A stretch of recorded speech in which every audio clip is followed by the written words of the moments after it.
and welcome to another episode of The Sharp Side of Paranormal. I am your host, Cody. I am currently being blinded by my studio lights. I did not turn them down before I started today's show, but it happens. And an exciting show today because this is actually the first show being part of the Parapost Network Central. It is a community of other paranormal podcasts. It's being live streamed there as we speak right now. Hi, Emmett. Thank you for coming into the chat. Tonight is a really, really exciting episode for me because this is actually the first time that I've had a property owner on the show.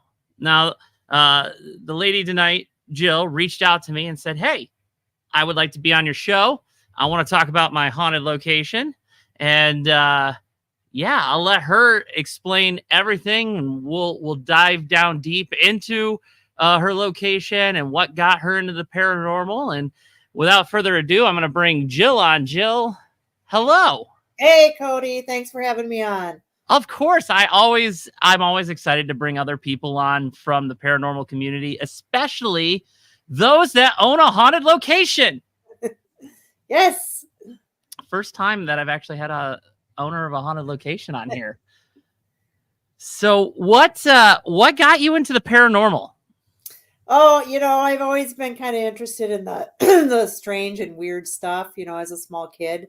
So that kind of led me that way. But as a child, my first experience at my grandma's house, there's a room that I never liked. I always kind of felt like something was staring at me. Something didn't want you in that room. We didn't go in there too often. But one particular night, I was sleeping and I just kind of woke up, and I was probably, I don't know, like maybe eight-ish, so smaller child. And I just kind of woke up in the middle of the night, heard footsteps coming out of that room, walking towards my room. And then you kind of, like, my back was towards the door. So you kind of felt like someone was staring through you. Like, like if you get the feeling when people are staring at you, you're like, oh, you look, but it was intensified, it was almost like burning through me. But I was too scared to turn around and look, of course.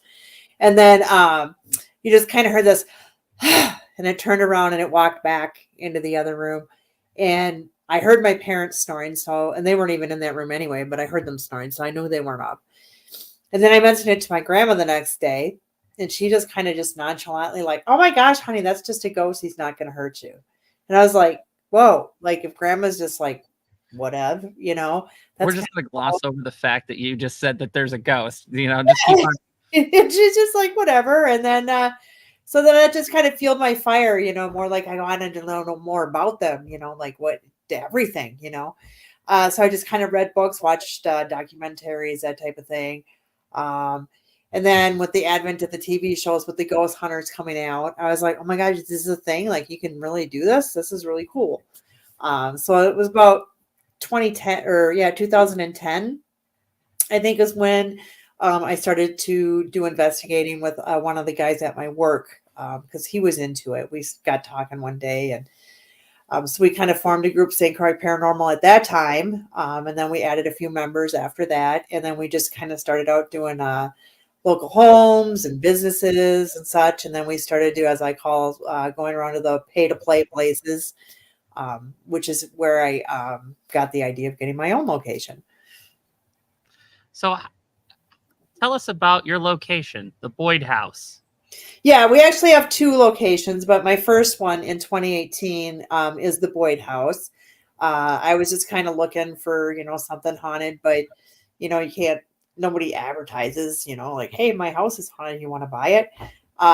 So I just kind of did the legwork myself. Like I did just kind of whatever criteria I was looking for. And I would look at the pictures. And if I kind of got a feel for the place, like, I'll go look at it.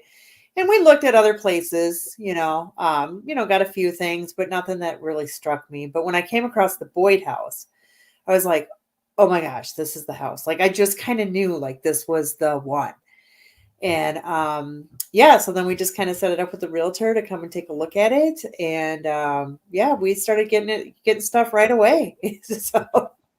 Now, did you take like a medium or somebody when you went and looked at the house, or did you just go there and, figured it out yourself? Yeah, we just figured it out ourselves. My teammate Don and I went down there. We were actually waiting for the realtor to show up. So while we're sitting outside in the car, I kind of said, "Hey, you got the feeling like something's looking at you?" She's like, "Oh yeah, totally." From the attic window, like she could feel it. When we went in there to do our investigation, you could feel like something was there, but it was like really standoffish. I didn't really want to interact a lot, but we did get one of our REM pods going off in the library in like 10 minutes. We did get a "Who are you" on the spirit box from a woman while we were running that.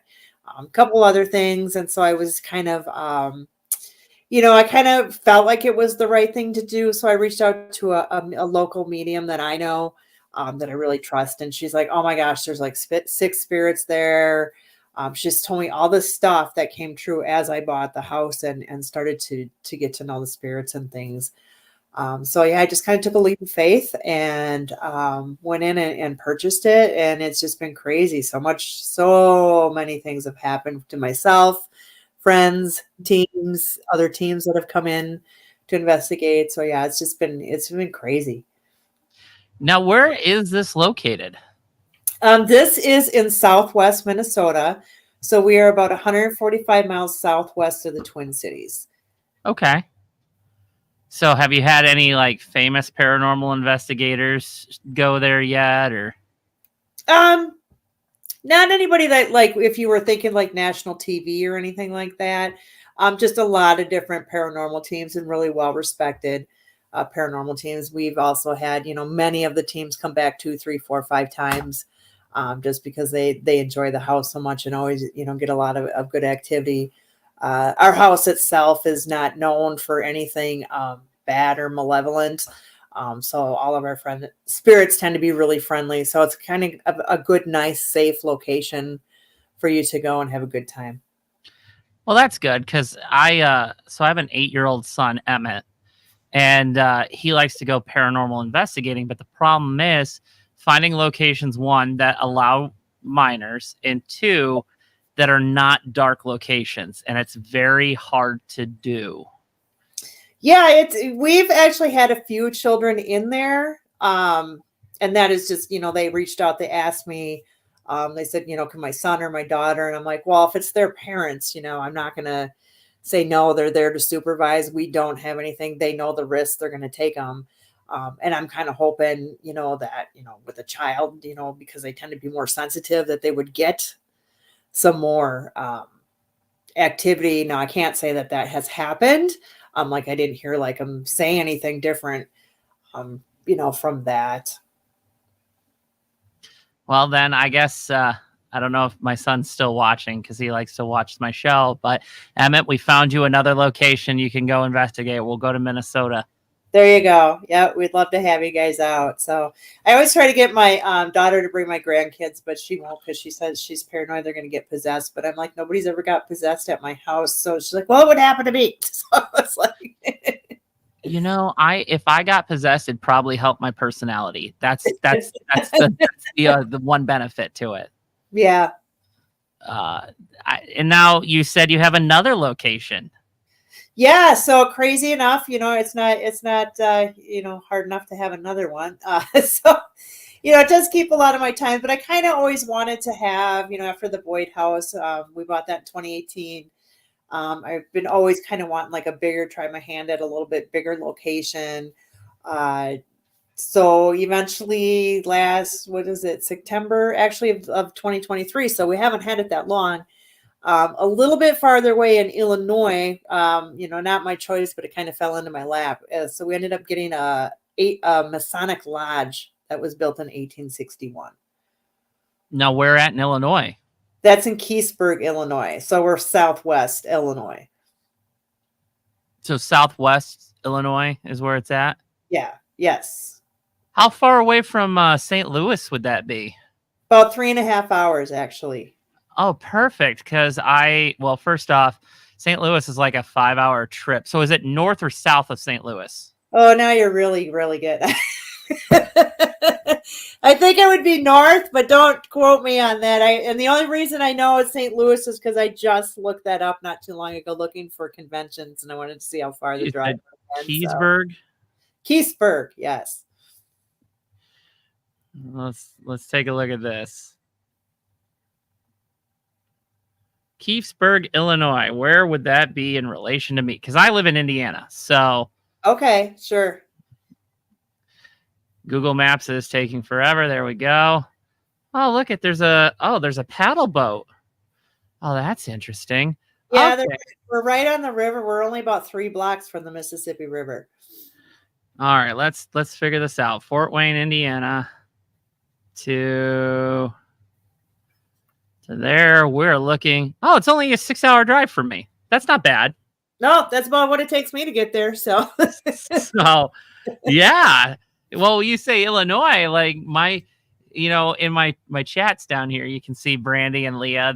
They're friends of mine that are paranormal investigators, and we're always looking for cool new places. And hey, Sky, thank you for. Hey, Sky, I've got 2 new locations that we need to investigate, and one is not too far from Cassie. It's probably like 3.5 hours, 4 hours from Cassie. So it's over in Illinois, and I'm talking with Jill, the owner.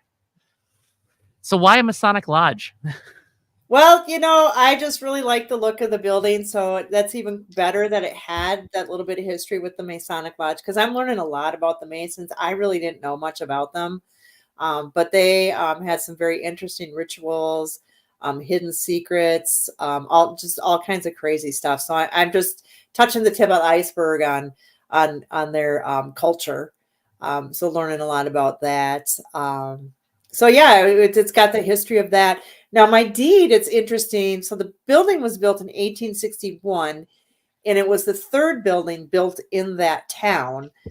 But my deed I didn't get it till like for the 1900s, and then that's when it was a Masonic Lodge. But I was told it always was. So I need to figure out what happened from 1861 to like 1900s.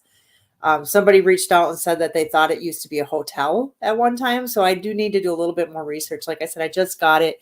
So we're just kind of delving into what actually happened there. But, we've been getting quite a bit of, paranormal activity going on in that location. And I've only investigated it 4 times. So yeah, it's just been crazy activity every time I've gone. So, so that's the haunted 1861 Masonic.com. Right. You can go. Okay. Yes. Yeah. All right.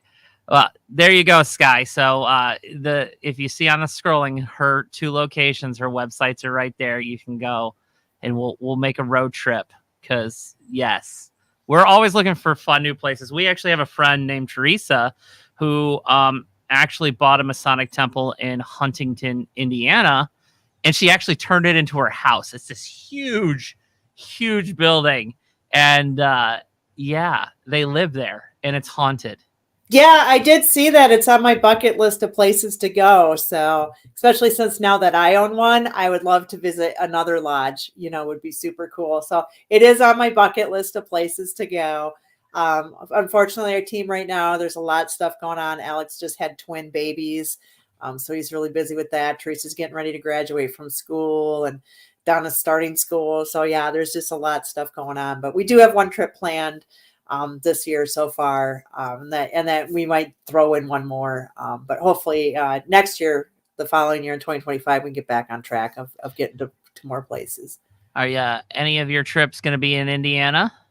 No, the only one we're doing right now is in Wisconsin, and then there's a new place that I heard that might be opening up that had some murders in Iowa. So I want to go check that out if they end up getting open. They're kind of trying to me up. So I'm waiting to hear from them. I asked them, and they said, we'll let you know in March. So hopefully something will come of that. It's always, what's funny is, first off, and I've said this before, the paranormal used to be so taboo, but now because of TV shows, it's so mainstream. And now you see more and more locations, even though we're losing locations, we're seeing more and more locations open up to the public for paranormal investigations. And it's just so cool to see, because don't get me wrong, the places that I go, I love going there. I've been to the Pythias multiple times. I've been to the Monroe House multiple times, and I always get good evidence there. But I've also want to branch out. And this year, I'm doing a few paranormal conventions. When you find a new location and not many teams have done paranormal investigations there, you kind of set the bar of, like, what are you going to find? And I feel like those locations are more active when they realize, oh, somebody's here to actually talk to us. So did you see that with the Boyd House or your new Masonic Temple? Oh, I know the lodge that they're super excited. So we have a team member, Teresa, as well. She's our little Estes queen. She is been told by many, many psychics that she has this huge beacon. She's had many experiences. She's very open. She's very easy to communicate. So when we do Estes with her, it's actually like having sometimes half hour to an hour conversation, just as I'm having with you with the spirit. She can like tell me exactly what I'm doing. If I'm yawning, she'll be like, hey, no yawning. But she doesn't know that because she's blindfolded and has headphones on. I have no idea how she knows what we're doing. And like if we get up and move, they'll be like, sit back down. So it's like it's so uncanny what she does. If you check out some of our videos on St. Croix Paranormal on the YouTube, it's just crazy. But we were doing an Estes method at the lodge, and they did say, we acknowledge what you're doing. We look forward to talking to people. So they are excited, I think, to have actually somebody come in and communicate with them. So I think if you approach them as a respect form, because at first they didn't seem. So when I did my walkthrough on it, nobody talked on the spirit box until I gave it to my husband because I was a female. Nobody didn't want to talk to me at all. We did get a couple of EVPs. Some of them I couldn't really make them out. Unfortunately, I hate that when you get those and you're like, no matter how you tweak them, you're like, I don't know what it says. But we did get like a child saying body. So we got that. So we do I did, because of that, I felt like there was some children there, which I was kind of like, oh, I don't know why children would be there. But we did bring a couple of toys and stuff after I bought it, and I put it in one room. And we put the EMF lantern right next to it, and we don't have any power in the building, and that was going off. And then we also got an EVP that says, you got dolls, like a question mark. They were asking a question because we had brought a few dolls and stuff. So that was kind of interesting that we were getting the childlike behavior. And then later in one of the evenings, great, we'd love to see you there, Sky. We did get like a little boy coming through saying his name was Cody, actually. And he oh my gosh, he dominated the conversation. He's told us all about himself. And he loved just everything about the lodge. And he told us about his friend Mark, who passed away there. He said that he died of a fever, but he didn't put it that way. He said he was hot like fire and that he had sores on his arms.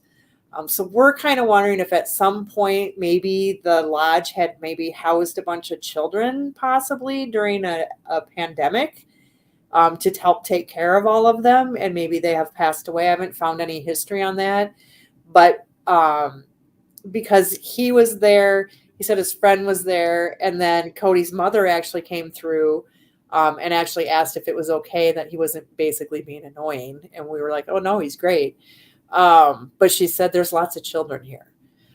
So just really interesting. We're just touching the tip of the iceberg on this one. But it's been crazy. I wonder if I bring my child there, what would happen? Oh, yeah. Yeah, that would be interesting. Yeah, Cody asked for a bunch of gifts, so we've pretty much got everything he asked for. So we have to bring it out to him because and we haven't really been out there to investigate. But he gave us a list of 5 different things he wanted. But what did he want? He wanted a tricycle. He wanted a horse, $1. And then there's a couple other things I can't remember. But yeah, we got those ready to go for him. So we'll see if we get any activity when we come back. But I think my favorite thing that's actually happened at the lodge is it was when we actually had the whole team there, and Teresa was in the kitchen making a sandwich, and she came all of a sudden. I was in the other room and I was on the phone, and then the other two were just talking to each other. And then all of a sudden I heard this loud bam. And I thought, my first thought was that Teresa knocked the cooler on the floor. That was my first initial, that's how loud it smacked down. And then she comes busting through the door in just seconds. And she's like, oh my God, something just smashed something behind me. So we go in there, of course, nothing's on the floor or anything like that. Then we thought, well, maybe it was a cupboard door. So we slammed it and we're like, that's the sound. And then, we went in the other room and somebody slammed the door and we're like, yep, that's exactly what we heard. And then we were doing an Estes session downstairs later and they were like, oh, is he still in the kitchen? And we're like, who? And they're like, Harold. And we're like, no, I don't know what's Harold doing in the kitchen. And he said, he likes to slam doors and he thinks it's fun. So, so we feel that was Harold that had slammed the door and was probably laughing because Teresa jumped and ran out of the room. So if you were a jokester, you'd probably find that really hilarious. So, yes, you know what? I love the Estes. It is one of my favorite things to be part of because I don't think I've ever been part of a dull Estes session, and you get sometimes the most intelligent responses. It's crazy. It is absolutely crazy. Oh yeah, we've had some way crazy Estes sessions, not only at the lodge and the Boyd House, other locations. It was actually another teammate from another paranormal group that sometimes we investigate together with, and he brought it up, and so we tried it, and we were like floored because we never really even did it, and so we were just floored with having Teresa do it. And then it's just gotten better as the more she's practiced. She's been doing more meditation, more channeling, learning and stuff. So she's been getting way better at it. Sky, who's in the chat, or she was in the chat.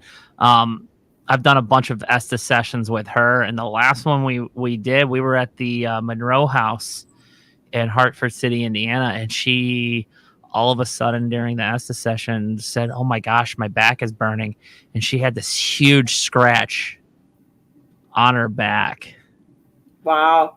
And that was the last one that I did with her. And then a couple of months or about a month later, I went back to the Monroe House. I was with a group out of Wisconsin. Yeah, it was pretty cool, Sky. We were there, and my buddies, there's a haunted location right across the street, the old Blackford County Jail. And we did a dual Estes session via TikTok live.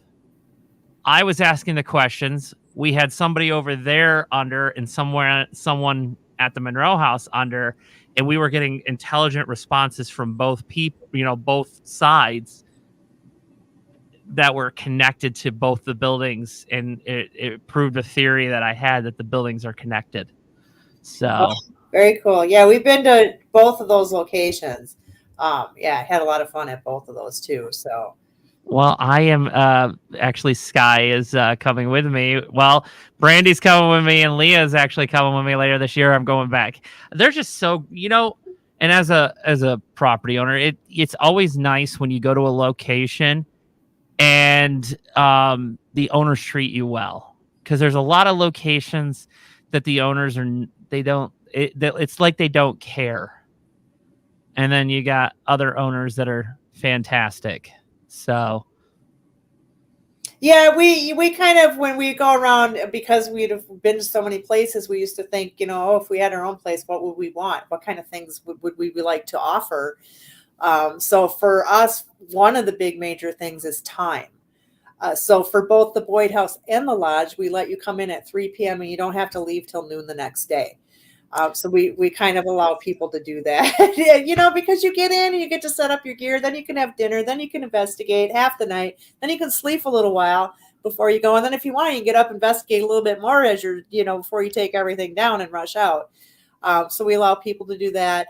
At the Boyd House too, we actually, my husband used to make fun of me, but now too many people comment about how much they love it, so he leaves me alone on it. But we provide snacks for people. So we have like coffee, we have a pizza maker, microwave, fridge, we have, chips and candy and little fun amenities of home for people to have. So they tend to like that. So That's kind of like the Monroe House. They stock a fridge full of pop and they give you the I know.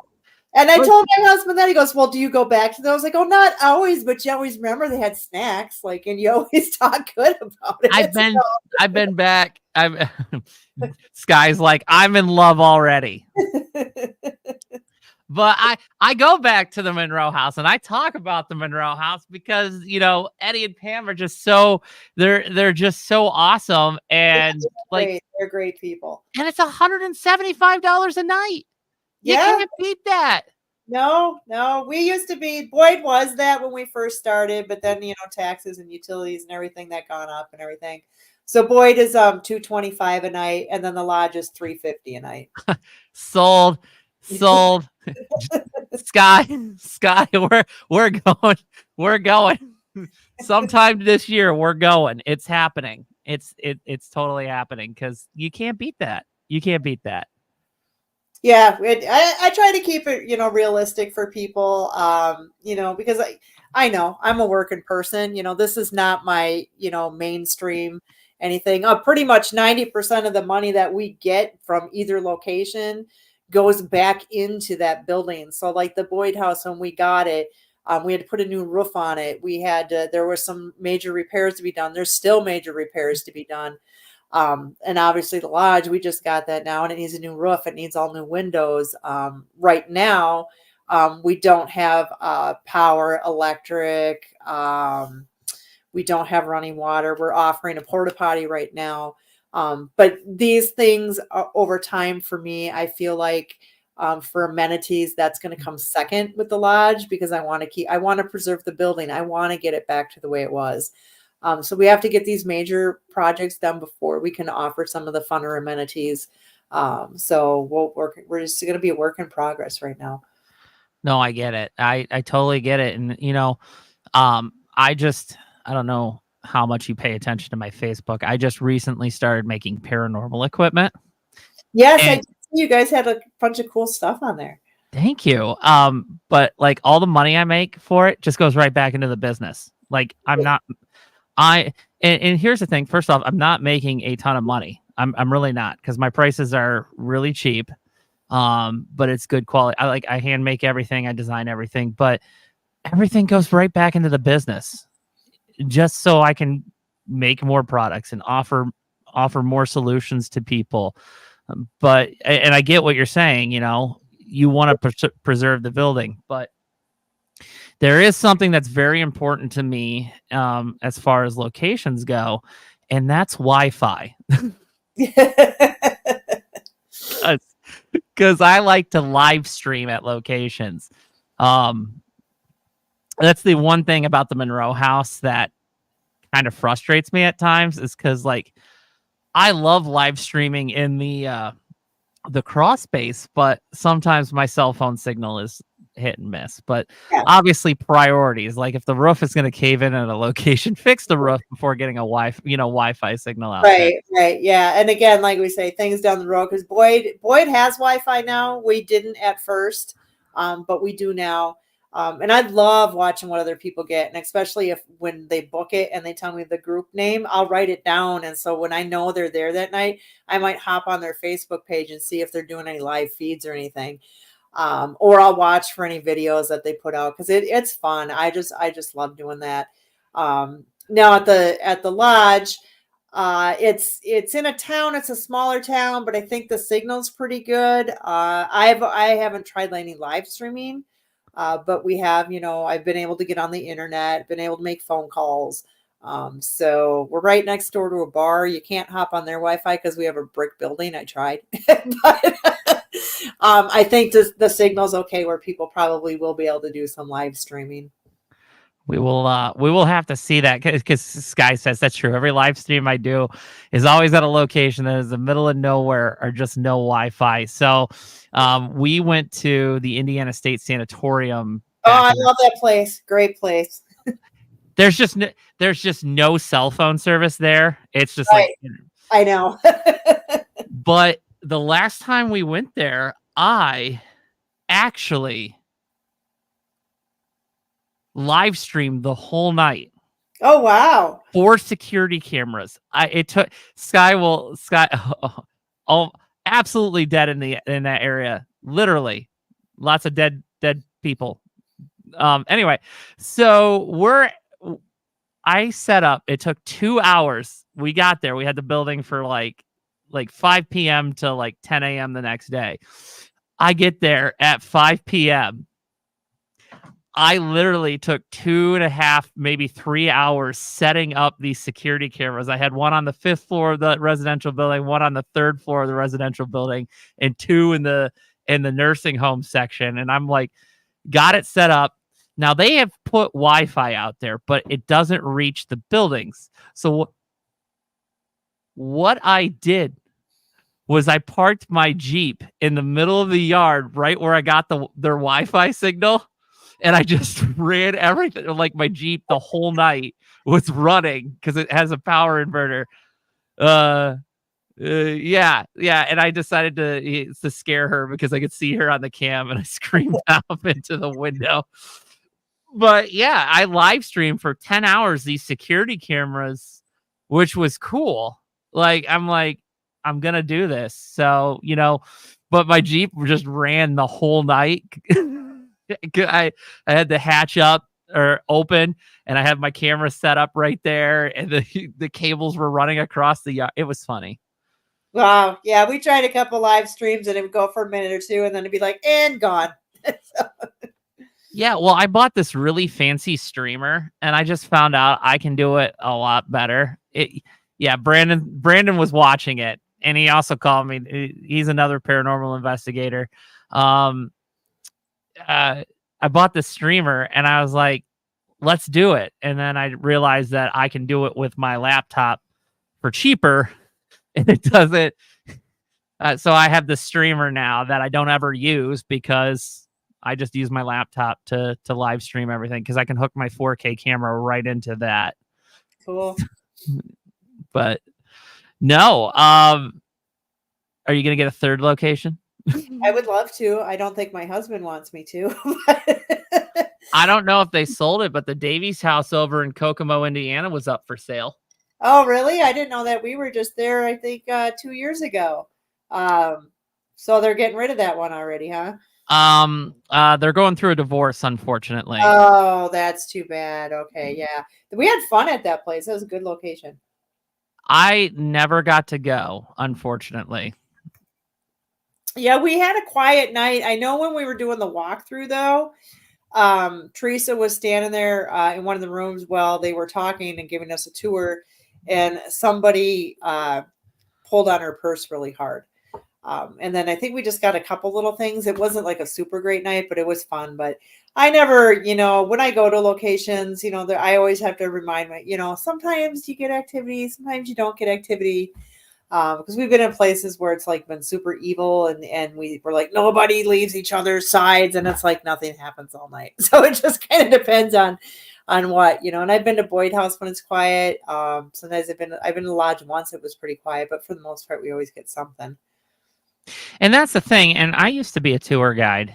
And when I would tell people that had never done paranormal investigating, first off, it's like fishing. Some days the fish are jumping in the boat.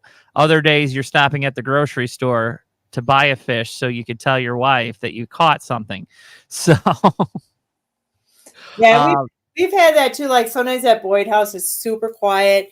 And then, of course, our epic night, the most epic night we had, like everything was going off like insanely, like REM pods all over different areas of the house. Even if it was really quiet, we're like, okay, touch the one upstairs. It would do that. We're like, okay, how about down here in the parlor? And then it would do that. And we're like, oh man, this is amazing. We got it all on the security camera because we had like the portable one, where we have them all over the place like you do. And it went corrupt. But it was like the most insane night we ever had, and it was all corrupt. So I was so sad. So, Brandon asked, because he came in late. So she's got 2 locations, the Boyd House, which is in Minnesota, and then she's got a new Masonic temple that she just got last September that is in Illinois. And if you see them scrolling on BoydHouse217.com and Haunted1861Masonic.com, you can actually go to her websites, and the prices are super, super affordable. So, like, what, 225 for the Boyd House, and like what, 350 for the For the Masonic? lodge. Yep, 350 for the lodge. Yep. Yeah. So that, I mean, again, there's no bathroom or power at the Masonic, but porta potty. There's a bar next door. And there's a gas station behind you, so you can get snacks. So, but yeah, you know what? The one thing with the lodge too, what I like with the no power, you can kind of do that too. As far as like your REM pods and your EMF equipment, because nothing's causing that. So that's really good. So we have our trip wires go off there all the time. We've had REM pods go off there all the time at the lodge. And I'm not a huge on the K2 meter. But when that's going off, when there's zero power, that just kind of makes me question it a little bit more. We did have I did get a China hutch, and a lot of people have been giving me, things from their parents who have now passed away that were Masons. So now I have a lot of books, a lot of things that they used in a lodge, a couple of shirts and things. And so I've brought those items in, put them in the China hutch with the K2 meter, and I've captured it on film going all the way to the red. Now you explained to me how with a building with no power and it's sitting inside a wood China hutch, how a K2 meter is going to be going off. Exactly. And you know what's funny is I say I'm not a big fan of the K2 meter, even though I got one and it's sitting right there. And I'm just doing it because I got yes, I see it. It's right there. So it's in the nice little Ghost Bros K2 holder. Yeah, so I make those with their team's logos on it. But over here, and I don't have a battery in it right now, I have a new EMF reader that I don't know if you saw it, but it gives I want to say it's more accurate than the K2, because with the K2 you only got 5 LEDs and you have no idea what the EMF is actually doing. My meter actually goes on a scale of 0 to 1,000, and you can actually see the number just fluctuate. So you can get a base. Hey, this is the baseline, of where the EMF is, because here's the thing. EMF is not static. It's not a constant. It's always changing. So what's cool is you can actually see how that changing is, and that's where you can get the scientific evidence of, hey, that's with the thing, you could go up to the wall. Oh, there's power there. But if you're in a building with no power and you're standing in the middle of it, and your EMF reader is shooting up a high number, yeah, there's something causing that. Yeah. So it's kind of fun. So I'm almost like debating, like, do I even want to put power in it? So it's like, and I think for the building, it would be easier to put power in it. It is wired and such. I think I would like to have an electrician out to make sure it's up to code. Because I've had a few of the town folks come through and they're like, oh, look at the way that is. I'm pretty sure that's not up to code. So I just don't want to burn the building down, So we'll get that eventually. Like I said, we'll get the other things fixed. But we actually had some of the locals too come forward and tell us some ghost stories. So that's really nice that we have some stuff prior to us buying it and coming in and investigate. I did have one lady tell me that she had come into the lodge, and as she'd walked through the dining room, she saw a woman on her hands and knees scrubbing the floor, said hello, and walked into the kitchen and said, oh my gosh, who's back there scrubbing the floors? They're like, there's like nobody scrubbing the floors. And of course they all walk back out there and there ain't nobody there. So yeah, that's kind of cool that somebody's seen that. So yeah, there's different things. We've had people seeing like green mist and stuff outside the building. So that's yeah, my action sky. That's my reaction. I want to go. Sky, Brandon, let's go. Angel, let's jump on this. We're gonna go. Is there a limit to how many people you can have in these locations? Yeah, we have for the Boyd, we kind of limited to 8 people just because it's a smaller. That one's only like 2,100 square feet, so I just kind of feel like 8. I just don't want it to be too crowded where people aren't getting enough evidence. And then for the lodge, I got it capped off about 10, but some people have kind of talked me into a few more. For little additional fees. So we I'm flexible, I'm willing to work with people a lot. I'm pretty open to things. So if you just talk to me and ask, we can probably work something out. Yeah, see, this is what Brandon said. Ashmore, then to Boyd, and I have 11 people on the team now. we just keep. So I'm actually on. So I have the Sharp Side of Paranormal, but I'm also on Above and Below Paranormal, which Brandon is the founder of. They're out of the East Coast. Good God, Brandon. They're on the East Coast. They're out in Maryland. So yeah, but I actually investigated with them here in town, the Bell Mansion in Fort Wayne, Indiana. Yeah. So hopefully I'm going to go to Pennhurst with them this year. Oh, that'd be a fun place to go to for sure. Because they got a table at Pennhurst Paracon. So I'm thinking about going. I just haven't bought a ticket yet. Yeah. That would be fun. There's so many places I'd like to go to, but since we drive, it's just like, oh, it's so far. Like, we've been to Ohio, and I'm like, oh, that's such a long drive. If I just driving all the way there, whew, that would be a long one. Hey, I can't help it, dude. We have 4 investigations coming up that are super important, so I needed extra help. Ohio is not a far drive for me. It's like 20 minutes. So yeah, Michigan's about an hour. So you got the good stuff. You got all the good spots. Everything's really nice and close for you. There's so many things in Ohio, Indiana, and Michigan places to go. So 2.5 hours from Eloise, 2 hours from Ohio State Reformatory, 3 hours from Indiana State Sanatorium, an hour from Monroe or the Monroe House and Old Blackford County Jail, an hour and a half from Randolph County. Yes, Michigan over Ohio State. I'm 4 hours from Madison. I'm 4 hours from Fairfield. I'm 4.5 hours from Waverly. So yeah, well, you got the Mecca. You can just keep going back to those places all the time. Big circle, which I am going to Waverly this year. So that is like the number 1 location on my bucket list. And yes, Sky invited me. Yeah, I mean, we had a lot of fun at Waverly. It's just not, we didn't get a lot of ton of activity. Like we did pick up on, because we did put some static cameras out, so we did get some REM pods and stuff going off.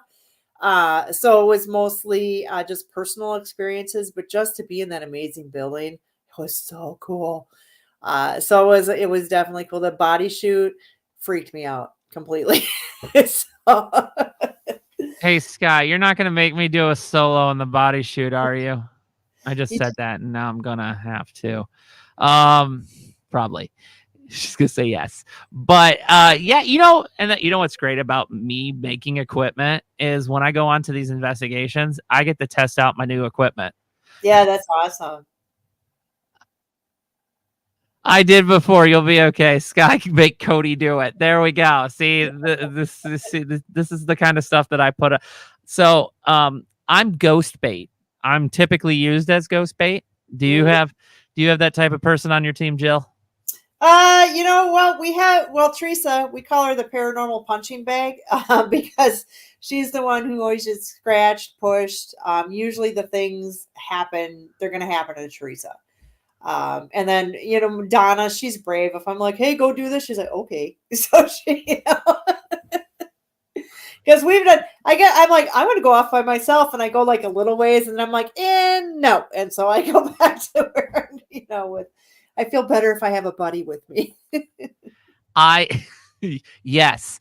I guess I'm going to, according to the thing is doing the hunt. Oh, pit crew of Central Indiana. Heck yes. I didn't realize that's who's doing it. Awesome. They bought equipment from me. So they bought one of my EMF readers and they bought one of my music boxes. So that's sweet. I am going to have to do a live stream in the body shoot now. You guys talked me into it. I'll do a body shoot. Live stream. There we go. I will run my 1,500 feet of security camera cable to go with me into the body shoot. There you go. You'll definitely get something there. That's for sure. So what would you say has been your craziest paranormal experience? And it doesn't have to be at your location. Yeah. I would say the most crazy thing we've seen, there's been so many, but I think like the freakiest one, and I always kind of to refer to this one, is when we went to Whispers Estate over there in Mitchell, Indiana. That crazy place, crazy from the get-go. Like we walked in and it was constant wipe your face because you felt like cobwebs were on you all day. It got to a point where one of our guys went outside for the rest of the investigation. He never came back in. He couldn't take it anymore. It was just too much electrical energy on him. We saw wet footprints coming up from the basement leading outside eventually. Nobody had been down there. But what mainly that really happened that was scary is that we were upstairs in the upstairs closet. And that's where this man named Virgil, who was the caretaker back in the day, on his very last day before he retired, he dropped out of a heart attack in front of that closet as he put his tools away. So he's pretty pissed off. I heard he was a grumpy man in life. He's really grumpy now because he died on the day of his retirement, never got to enjoy. Now, when I'm talking about closet, I'm talking this is like a big walk-in closet. They have a small table, 2 chairs. You can get in there. There's a lot of space. I was in there and with her because, crazy, like, hey, don't go in the closet. Bad things happen. Okay, well, let's go. So we're sitting in the closet. I got a guy's voice in my head that said, get out of this closet. So I stepped out, and then mainly because I have a fear of getting locked into things. So I didn't want that to happen since that's known to happen. So I stepped out, and the spirit box at the same time said, shut this door, but we didn't quite pick it up at that time. Later, we picked it up. And since we didn't do that, next thing you know, Teresa and this chair come flying out of the closet all the way to the hallway rail. So probably about a good 3 feet or so. No. And we tried to debunk it. Like, I'm like, well, did you fall out? She's like, I wouldn't have fell out of the chair, but if I did, I'd still be in the closet. But she's like, I physically felt the chair get picked up and pushed. And then so she, got thrown and landed on her hands and knees and stuff. So that was pretty freaky to actually, have that happen while we were investigating. So we just, kind of shut the door and said, leave us alone for the rest of the night. And, we said we were never going to go back just because everything that happened. We did about 3 years later. Teresa refused to come though. The energy was completely different that day. As you know, not every location every day is different. But we didn't get that heavy, cobwebby feely. It was just a completely different day. We did get activity, just a different kind. So I want to go investigating with Teresa. She sounds like she can replace me as the ghost babe. Yeah, I feel bad for her. She's always the one getting scratched or something. Like she'll be like, ow. And then she'll look and she'll have like the 3 marks on her leg or down her back. They just seem to be really drawn to her. Like I said, I've had so many psychics we'll be at conventions or whatever, just randomly come up to her and go, oh my God, the energy that's coming off you, girl, is so amazing. You just draw so much to you. So it's just crazy that happens with her. Yes. I need to go investigating with you guys because first off, it takes the pressure. It takes the pressure off of me of being the ghost bait, and 2, I can actually do some fun stuff. Yes, Sky sounds like you and Sarah. So Sky has an attachment named Sarah. When we go to the Pythias, which is a Knights of Pythias temple So kind of like the Masons. And there's this spirit, Sarah, who is hostile towards me. I did a solo in the closet, and I had one of the ghost stop, Phasm cams, freshly charged battery, and everything. I hit record. It dies in 5 seconds, and right before it dies, you can actually hear like a moan just come out of nowhere. And then while I was doing that, I had my S box going, and yes, Brandon, I came out of the closet. My S box going, and I'm not even going to dignify putting that on the screen. I'm going to kick you both. And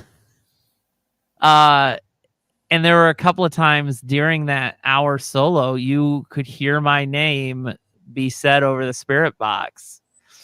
And the thing is, we live so this is in northern Indiana.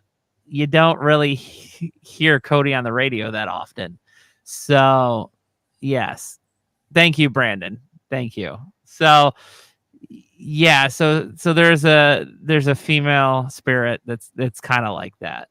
Mm-hmm.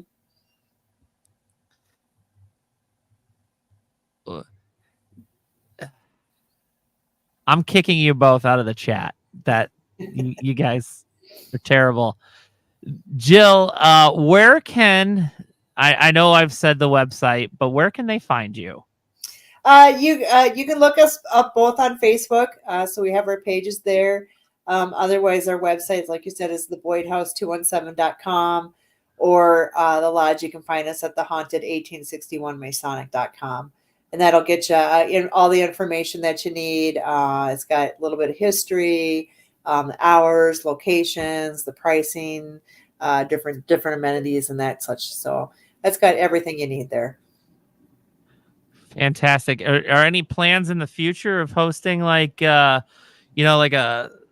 convention or a vendor thing or anything like that? Or yeah, I was thinking like in 2025 to maybe sort of do some sort of convention. I think to put a really good, well thought out convention, you need a little bit of time to plan it. So we thought maybe 2025 might be something good to do something at the lodge. Maybe get a couple speakers in, having vendors in and stuff. I think it'd be really good for the town. It's a smaller town. There's about 600 people in there.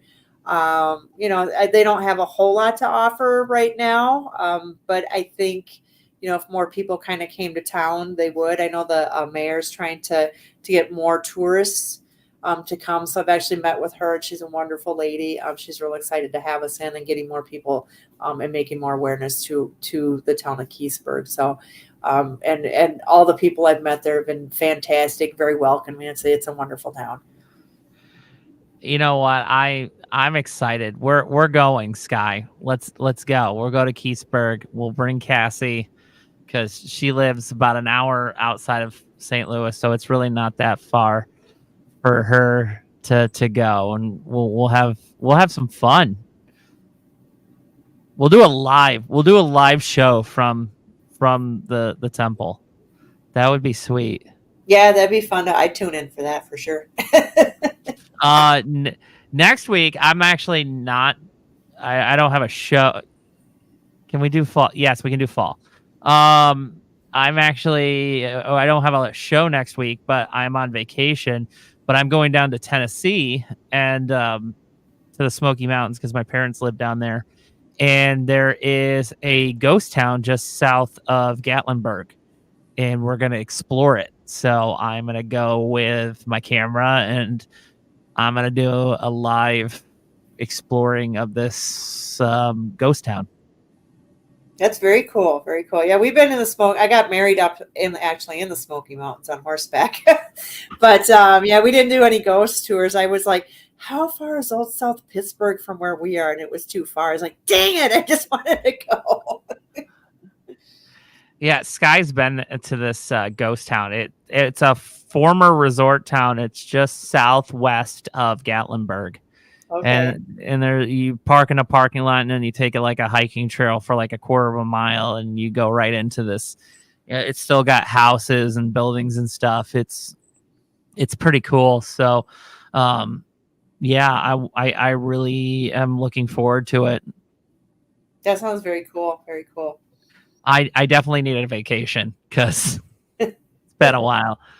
My trip, we went to California last year, and the closest thing I did to paranormal investigating is me and Emmett, my son, we on our way back from Las Vegas, we saw there was a bunch of abandoned places, and we stopped at this abandoned truck stop. Uh, I'm just reading the chat. They're being ridiculous.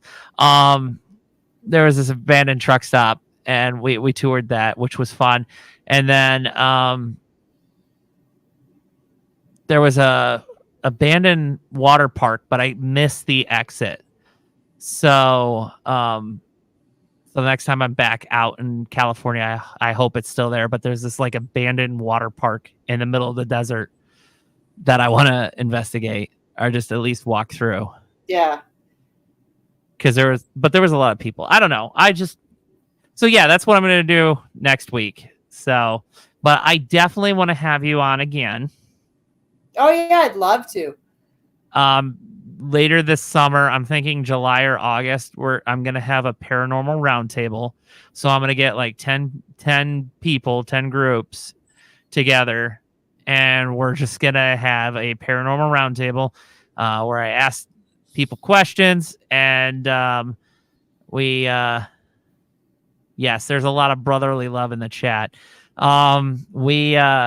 Where I ask questions and we just build our para community, because that's the thing. And I'm going to bring this up. So the other day, Journey into the Haunted added me on Instagram, and no, Brandon, I will not ask you a question. And she actually makes paranormal equipment herself, a lot similar to mine. And I said, I messaged her. I was like, thank you for the ad. I'm a big fan of your stuff, and I don't see you as competition, because there's plenty of people out here. You make a good product. I make a good product. Like, there's enough for everybody. Like, they're okay, Brandon. I'm asking you 10 questions now. There's so many people in the paranormal community that are just so angry, and they're so competitive, and they're typically the bottom of the board. But when you're up at the top, everybody's collabing with each other and seeing how we can help each other. And I want to build on that. Let the people on the bottom do their thing. Us people at the top, we're collabing and having fun. I don't know. That's just me. Yeah, it's got, like you said, a little bit more to the competitive, and who's going to be the popular one, who's going to be like on their TV show. I feel like there's a lot of backstabbing. I try to stay out of a lot of that and just do, like you say, do your own thing. I'm more interested. I like to see what other people get. I don't like to necessarily criticize. Maybe I don't agree with something that you have captured or how you captured it, but again, I wasn't there. But I'm not going to come at you about it. I just learn from the experiences of what other people do. And so that's, I think, where we need to kind of go back to, instead of tearing everybody down and saying, you're wrong, I'm right. How about we all just get along and just learn from each other? I agree with that. And you got to remember, you'd think grown individuals would act grown, but nah. Right, Sky. There are two types of paranormal investigators at this point. There are people that are in it to do research, like I am. I'm in it to do research. And then there are people that are in it for the entertainment purpose. Right.